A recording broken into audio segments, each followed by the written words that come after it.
Praise the Lord. நாள் 129 தியான பகுதி 1 சாமுவேல் 24ஆம் அதிகாரம் மற்றும் 25ஆம் அதிகாரம். 24ஆம் அதிகாரத்தை நாம் வாசிப்போமானால் அதில் சவுல் பெலிஸ்தருக்கு விரோதமாய் எழும்பி யுத்தம் செய்து பின்பு வரும்பொழுது தாவீது என்கேதியின் வனாந்திரத்தில் இருக்கிறான் என்பதாக சவுலுக்கு அறிவிக்கப்பட்டது. அப்பொழுது சவுல் 3000 பேரை கூட்டிக் கொண்டு தாவீதையும் அவன் மனுஷரையும் தேட போனான். அங்கே ஒரு கெபி இருந்தது. அந்த கெபிக்குள்ளாக சவுல் மலம் ஜலாதிக்கும்படி போனான். ஆனால் தாவீதின் மனுஷரும் அந்த கெபிக்குள்ளாக இருந்தார்கள். அப்பொழுது தாவீதோடு கூட இருந்தவர்கள், நான் உன் சத்துருவை உன் கையில் ஒப்பு கொடுப்பேன் என்பதாக கர்த்தர் சொன்ன நாள் இந்த நாள் தான் என்பதாக சொன்னார்கள். ஆனால் தாவீதோ சவுலை கொல்லாமல் சவுலுடைய சால்வையின் தொங்கலை மாத்திரம் மெல்ல அறுத்து கொண்டு வந்தான். மேலும் தாவீது தன்னோடு கூட இருந்த மனுஷரை பார்த்து, கர்த்தர் அபிஷேகம் பண்ணின என் ஆண்டவன் மேல் என் கையை போடும்படியான இப்படிப்பட்ட காரியத்தை நான் செய்யாதபடிக்கு கர்த்தர் என்னை காப்பாராக, அவர் கர்த்தரால் அபிஷேகம் பண்ணப்பட்டவர் என்பதாக சொன்னான்.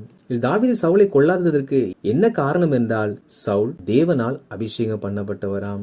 அபிஷேகம் பண்ணப்பட்ட மனிதர்களுக்கு விரோதமாக நான் எழும்ப மாட்டேன் என்பதாக தாவீது சொன்னார். அபிஷேகம் பண்ணப்பட்டவர்கள் இப்படி விசேஷித்தவர்களா என்று நாம் கேட்போம் என்றால், அபிஷேகம் என்றால் என்ன என்பதை முதலாவது நாம் அறிந்து கொள்ள வேண்டும். அதாவது தேவன் செய்ய இருக்கிற காரியங்களை மனிதனை கொண்டு செய்ய அவரதுக்கு கொடுக்கக்கூடிய ஒரு சத்துவம், ஒரு வல்லமை, அதுதான் அபிஷேகம். அவைகள் தேவனுடைய திட்டங்களை நிறைவேற்றுவதற்காகவே மனிதர்களுக்கு கொடுக்கப்படுகிறது. எனவே ஒரு மனிதன் அபிஷேகம் பெற்றவனுக்கு விரோதமாய் எழும்பும் பொழுது அவன் மனிதனுக்கு அல்ல, அவனுக்குள் இருக்கிற பரிசுத்த ஆவியானவருக்கு விரோதமாய் எழும்புகிறான் என்று அர்த்தமாகும். எனவே தாவீது தேவன் அபிஷேகம் பண்ணப்பட்ட மனிதனுக்கு விரோதமாய் நான் எழும்ப மாட்டேன் என்பதாக சொன்னார். பின்பு சவுலும் அந்த குகையை விட்டு வெளியே செல்ல தாவீதும் எழுந்து கிபிழ்ந்து புறப்பட்டு சவுலுக்கு பின்னாக போய் ராஜாவாகிய என் ஆண்டவனே என்பதாக கூப்பிட்டான்.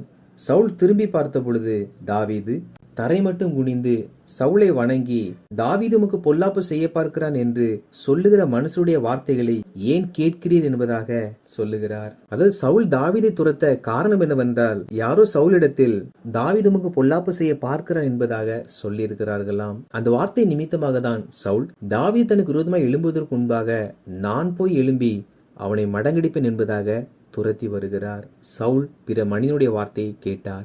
மேலும் தாவீது சொல்லுகிறார், இதோ கர்த்தர் என்று கெபியில் உம்மை என் கையில் ஒப்பு கொடுத்தார் என்பதை இன்றைய தினம் உம்முடைய கண்கள் கண்டதே. உம்மை கொன்று போட வேண்டும் என்று சிலர் சொன்னார்கள். ஆனாலும் என் கை உம்மை தப்பவிட்டது. என் ஆண்டவன் மேல் என் கையை போடேன். அவர் கர்த்தரால் அபிஷேகம் பண்ணப்பட்டவராமே என்றேன் என்றான். அதாவது சவுல் பிற மனிதனுடைய வார்த்தையை கேட்டு தாவீதுக்கு விரோதமாய் எழும்புகிறார். ஆனால் தாவீதோ பிற மனிதனுடைய வார்த்தையை கேளாமல் சவுலை தப்புவித்தான். தேவ பிள்ளைகளாகிய நாம் யார் என்ன வார்த்தைகளை சொன்னாலும் நாம் ஒரு விஷயம் எல்லாவற்றையும் தேவ சமூகத்துக்கு முன்பாக கொண்டு வந்து வேதத்தின் அடிப்படையில் அவர் சொல்லுகிற ஆலோசனை சரியாய் நல்லதாய் இருந்தால் மாத்திரம்தான் நாம் ஏற்றுக்கொள்ள வேண்டும். சவுல் பிற மனிதனுடைய வார்த்தையை கேட்டு தாவீதை பகைத்து கொலை செய்யும்படி வந்தார். தாவீதோ பிற மனிதனுடைய வார்த்தைகளை கேளாமல் சவுலை தப்புவித்தார். நாமும் அப்படி பிற மனிதனுடைய வார்த்தையை கேட்டு வழிவிலகி போகாதபடி எச்சரிக்கையா இருக்க வேண்டும். மேலும் தாவீது பேசி முடித்த பிற்பாடு சவுல், என் குமாரனாகிய தாவீதே, இது உன்னுடைய சத்தமல்லவா என்று சொல்லி சத்தமிட்டு அழுது தாவீதை பார்த்து, நீ என்னை பார்க்கிலும் நீதிமான். நீ எனக்கு நன்மை செய்தாய், நானோ உனக்கு தீமை செய்தேன். இன்று நீ எனக்கு செய்த நன்மைக்காக கர்த்தர் உனக்கு நன்மை செய்வாராக. நீ நிச்சயமாய் ராஜாவாய் இருப்பாய். இஸ்ரவேலின் ராஜ்யபாரம் உன் கையில் நிலைப்படும் என்பதாக சவுல் சொன்னார். சவுல் தான் தாவீதை கொல்ல வந்தார். ஆனால் இந்த இடத்தில் சவுல் தாவீதை என் குமாரனே என்று அழைக்கிறார். தாவீது ராஜாவாய் இருப்பான் என்பதாக வாழ்த்துகிறார். காரணம், சவுல் தாவீதை தன் குமாரனை போல நேசித்தார். அப்படி என்றால் ஏன் சவுல் தாவீதை கொள்ள முயற்சிக்கிறார் என்றால், சவுலுக்குள்ளாக ஒரு பொல்லாத ஆவி இருந்தது. எல்லா மனிதர்களுக்குள்ளாக நல்ல குணாதிசயங்கள் இருக்கும். ஆனால் ஒரு மனிதன் பொல்லாத ஆவியினால் ஆட்கொள்ளப்படும் பொழுது அந்த பொல்லாத ஆவியானது மனிதனுடைய நற்கனிகளை அழித்து அவர்களுக்குள் துர்க்கிரியைகளை உருவாக்கி அவர்களை கொண்டு அநேகரை பாதிக்கும். இது நிமித்தமாக தான் சவுல் தாவீதை பகைக்க ஆரம்பித்தான். 25ஆம் அதிகாரத்தை வாசிப்போமானால் அதில் சாமுவேல் மரணம் அடைகிறார். அப்பொழுது இஸ்ரவேல் ஜனங்கள் எல்லாரும் கூடி சாமுவேலுக்காக துக்கம் கொண்டாடினார்கள். சாமுவேல் அடக்கம் பண்ணப்பட்ட பிற்பாடு தாவீது எழுந்து பாரான் வனாந்திரத்திற்கு புறப்பட்டு போனான். அங்கே காலேப்புடைய சந்ததியில் நாபால் என்னும் பேருள்ள ஒரு மனிதன் இருந்தான். அந்த மனிதன் மகா குடிகாரனாய் இருந்தான்.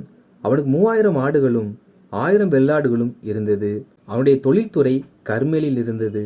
அவனுக்கு ஒரு மனைவி இருந்தால், அவள் பெயர் அபிகாயில். அந்த ஸ்திரீயோ மகா புத்திசாலியும் ரூபவதியுமாய் இருந்தாள். நாபால் வனாந்திரத்திற்கு செய்தியை தாவீது கேட்டபோது தாவீது 10 வாலிபர்களை அழைத்து அவர்களை நாபோத்திடத்தில் போய் நாபோத்துடைய சுக செய்தியை விசாரிக்கும்படி சொல்லி, நாபோத்துடைய மேய்ப்பர்கள் தாவீது அந்த வனாந்திரத்தில் இருக்கும் பொழுது தாவீதோடு கூட இருந்தார்களாம்.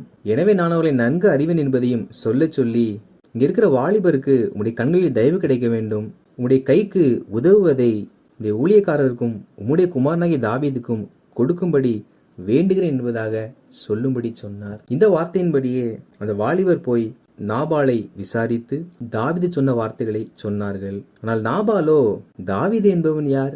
ஈசாயின் குமாரன் யார்? தங்கள் எஜமானை விட்டு ஓடி போகிற வேலைக்காரரின் நாளில் அநேகர் உண்டு. நான் என் அப்பத்தையும் என் தண்ணீரையும் என் ஆடுகளையும் மயிர் கத்திரிக்கிறவர்களுக்காக நான் அடித்து சமையல் பண்ணுவித்ததையும் எடுத்து இன்ன இடத்தார் என்று நான் அறியாத மனுஷனுக்கு கொடுப்பேனோ என்பதாக சொல்லி தாவீதை இழிவுபடுத்தினான். அப்பொழுது தாவீதின் வாலிபர்கள் இந்த வார்த்தைகள் எல்லாம் அப்படியே தாவீதுக்கு அறிவித்தார்கள். தாவீதோ கோபம் கொண்டு, நீங்கள் அவரவர் உங்கள் பட்டயங்களை கட்டிக்கொள்ளுங்கள் என்பதாக சொல்லி அனைவரும் புறப்படுகிறார்கள். அப்பொழுது நாபாலுடைய வேலைக்காரர்களில் ஒருவன் நாபாலுடைய மனைவியாகிய அபிகாயிலிடத்தில் தாவீது வந்ததையும் நாபால் மறு உத்தரவு சொன்னதையும் தாவீதும் தாவீதோடு உடன் இருந்தவர்களும் அந்த மேய்ப்பர்களுக்கு எவ்வளவு பாதுகாப்பாய் இருந்தார்கள் என்பதையும் அபிகாயிலிடத்தில் அறிவிக்கிறான்.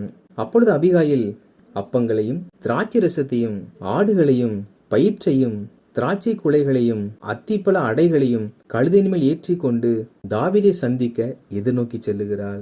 அப்படி தாவீதை சந்தித்த பொழுது அபிகாயில் தாவீதுக்கு நேராக தரையிலே முகங்குப்புற விழுந்து பணிந்து அவன் பாதத்திலே விழுந்து, என் ஆண்டவனே, இந்த பாதகம் என்மேல் சுமரட்டும், இந்த அடியாளின் பாதகத்தை மன்னியும் என்பதாக தன் கணவரை கொலை செய்ய வேண்டாம் என்பதாக தாவீதிடத்தில் விண்ணப்பம் பண்ணினாள். ஒவ்வொரு மனைவிகளும் தங்கள் கணவர்கள் எப்படிப்பட்ட சூழ்நிலை இருந்தாலும் அவள் மாறும்படிக்காக தேவனுடைய பாதத்தில் விழுந்து கர்த்தரை பணிந்து தன் கணவருக்காக ஜெபிக்கிறவர்களாக காணப்பட வேண்டும். நாபால் ஒரு குடிகாரனா இருந்தான். ஆனால் அபிகாயிலோ புத்திசாலியா இருந்தபடியினால் அவள் தன் கணவருக்காக தாவீதிடத்தில் மன்றாடினாள். அப்பொழுது தாவீது நாபாலை கொல்லாமல் தன்னிடத்திற்கு திரும்பி போனான். எனவே கணவர் எப்படிப்பட்ட ஒரு மனிதனா இருந்தாலும் மனைவிகள் ஜெபிக்கும் பொழுது நிச்சயமாய் கர்த்தர் அவர்களுக்கு வருகிற தீங்கிலிருந்து அவர்களை பாதுகாத்து ரட்சிப்பார். இப்படி அபிகாயில் எல்லாவற்றையும் கொடுத்து நாபாலிடத்தில் வந்தபோது நாபாலோ தன் வீட்டில் விருந்து செய்து வெறி கொண்டு இருதயத்தில் களிப்போடு கூட இருந்தான். அது நிமித்தமாக அபிகாயில் அவனிடத்தில் எது ஒன்றையும் அறிவிக்கவில்லை. பொழுது விடிந்தவுடன் நாபாலுக்கு வெறி தெளிந்த பிற்பாடு அபிகாயில் இந்த எல்லா காரியங்களையும் அவனுக்கு அறிவித்தாள். அப்பொழுது அவன் இருதயம் அவனுக்குள்ளே செத்து அவன் கல்லை போல் ஆனான். அப்படின்னு இந்த காரியத்தை அவன் அறிந்து செய்யவில்லை. மதுபான வெறி நிமித்தமாகவே இந்த காரியத்தை அவன் செய்திருக்கிறான். எனவேதான் கேட்டவுடன் அவனுக்குள் ஒரு பாதிப்பு உண்டானது. கர்த்தர் நாபாலை வாதித்ததினால் ஏறக்குறைய 10 நாளுக்கு பின்பு அவன் செத்தான். உன் மதுபான வெறி கொண்டு செய்தாலும் செய்த காரியங்கள் தவறுதான். இது நிமித்தம் கர்த்தர் நாபாலை வாதித்தார். எனவே 10 நாளுக்கு பிற்பாடு அவன் மரித்து போனான். நாபால் செத்து போனதை தாவீது கேட்டவுடன் அபிகாயிலை விவாகம் பண்ணுகிறதற்காக அவளோடு பேசும்படி தன் ஆட்களை அனுப்புகிறான். அவர்கள் போய் தாவீதுனை விவாகம் பண்ண மனதா இருக்கிறார் என்று சொன்னவுடன் அவள் எழுந்து தாவீதின் ஊழியக்காரோடு கூட சென்றாள். தாவீது அபிகாயிலையும் இஸ்ரேல் ஊராளான அகினோவாமையும் விவாகம் பண்ணினான். தாவீது முதல் திருமணம் செய்த மீகாலோ லாயிசின் குமாரனாகிய பல்தி என்பவனுக்கு சவுல் கொடுத்து விட்டான்.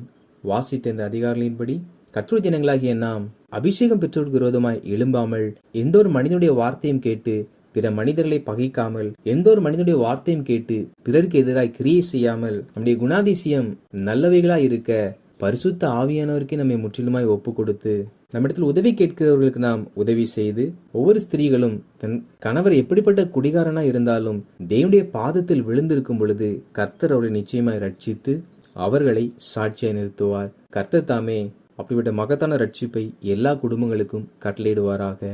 ஆமேன்.